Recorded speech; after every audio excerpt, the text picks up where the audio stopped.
Fr.Tamsey Croos. Fr.Tamsey Croos was an OMI priest, and I knew him personally.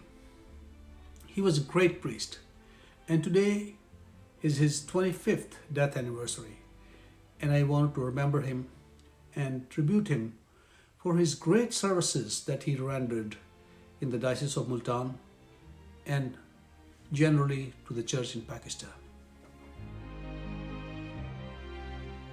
Fr.Tamsey was a priest at St. Joseph the Worker Parish in Khanewal, and that's where I saw him the first time. I was a part and member of that parish. Actually, my parents. I was a kid then when I saw Fr.Tamsey the first time in the late 80s. He was a great priest, very popular among people in that parish, and he was very regular in all the parish of pastoral activities. He would come to Chuck 31 for Sunday Mass regularly, and after Mass he would stand with the people, meet people, listen to people, and then go to people's houses for a blessing or for lunch. And that was his routine, and he did this with every village that he went to. He was a great priest, and I still remember his smile and his participation with the people. Fr.Tamsey was a great friend of Bishop Patrice. Bishop Patrice really utilized Fr.Tamsey's abilities and talents. Fr.Tamsey loved people, and he loved to work hard. And I think he enjoyed his ministry in Rangpur and in Darakabad. The most popular priest that became popular in that area after Father Derek was Fr.Tamsey. People loved Fr.Tamsey, and Fr.Tamsey loved people.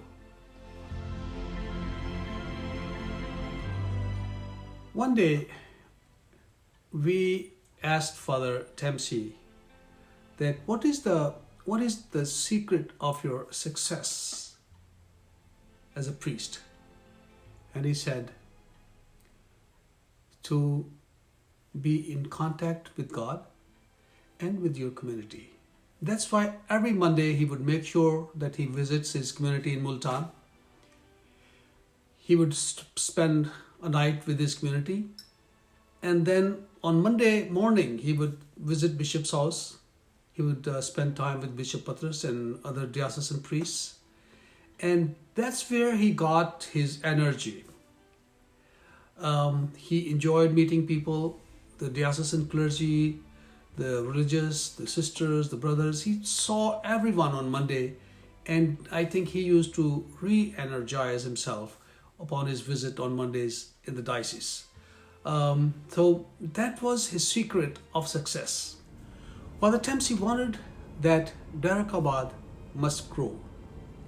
So he wanted that parish to grow spiritually and physically. He spent every resource for the development of the people of Darakabad. His lifestyle was very simple. I never saw him in a fancy dress, fancy shoes, or fancy way of living. He had a nice car, and that he needed to manage that parish, because that was a desert parish, and he could not survive there or live there without that nice vehicle. And Bishop Patrice was very glad with him. He was very happy with his presence in that area, and Bishop spoke highly about Fr.Tamsey, and Bishop Patrice loved him. Fr.Tamsey developed a nice shrine there, a Marian shrine. And once I was visiting that parish, and I asked Fr.Tamsey, what is the philosophy behind building this beautiful shrine? And he took me around, and at the entrance of that rectory or the parish house, he took me to the cross which was installed right at the entrance of that parish. And he said, when people enter into this area, they come and see the cross. And the cross takes them to the shrine, which was right in front of that cross. And he said, when people go to the shrine and say hello to our Mother Mary, and he says then Mother Mary shows them the cross. So that was beautiful philosophy behind that great project. Fr.Tamsey wanted the nuns to help him to run that parish. And he wanted the nuns to help him to educate the people of Chowk Munda or Darakabad. And he had a vision that this area, Darakabad or Chowk Munda parish, must have an English medium school for the children of Darakabad. And he was very glad that the sisters would be available to run this English medium school, and the people of Darakabad and Chowk Munda would be able to get the education. Fr.Tamsey would hold an annual Marian pilgrimage where people would come every year for a Marian Mela. And it was for 3 days. And it was before the Holy Week. So this Mela or the pilgrimage was for the preparation for the Holy Week and Easter.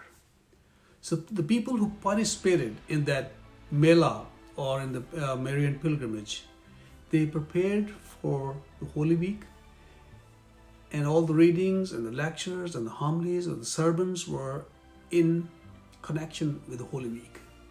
And that was the only pilgrimage, Marian Mela, in the whole of the country which took place before the Holy Week. On December 27th, 1995, I got a phone call from Gar Maharaja, and Norbert Albert, brother of Father Gilbert, he called, and I was stationed at Bishop's house then, and I picked up the phone early morning around 5 o'clock, 5:30, and he told me to tell Bishop Patrice that Fr.Tamsey died in a car accident. And I was shocked. I couldn't believe it. And I was so sad. And after that, Mr. Norbert hung up, and I started calling Bishop Patrice and the other people in the diocese. And that's where we heard that Fr.Tamsey had passed. And the whole of the diocese was so sad. When I was traveling with Bishop Patrice for the funeral of Fr.Tamsey, and Bishop Patrice said that he's very certain that Fr.Tamsey will be canonized one day. Bishop Patrice believed that he was a holy man. The people of Chowk Munda or Darakabad believed that he was a holy man. And I believe that he was really a holy man, a dedicated man who spent all his life serving the poor people. When we reached Darakabad for the funeral, the people of that parish were crying. They were very sad. And Bishop Patrice preached. And Bishop Patrice also cried when he was preaching at the funeral of late Fr.Tamsey Croos. Bishop Patrice said that he lost a true shepherd, a great priest, a great people's lover. Before my diaconate, Bishop Patrice sent me to spend a month with Fr.Tamsey Croos in Darakabad. I spent about 3 or 4 weeks with Fr.Tamsey Croos, and I was so impressed by his lifestyle, the way he preached, the way he communicated with people, the way he approached people. People could walk to him and talk to him anytime they wanted. Fr.Tamsey had no timetable for the people. People could talk to him and approach him anytime, day and night. And once around midnight, we were sleeping, and people knocked at the door, and there was somebody sick that needed to be taken to the hospital. And Fr.Tamsey got up around 1 o'clock in the morning, and he went with the people, took the person to the hospital, and then he came back home early morning and went to sleep. And he took rest, and then again he got up and started working with the people and started his pastoral duties as usual. So he was a very dedicated priest. Father Tamsey, we pray that may you enjoy the company of angels in heaven, and may God grant you eternal rest. God bless you, and once again, thank you for your service.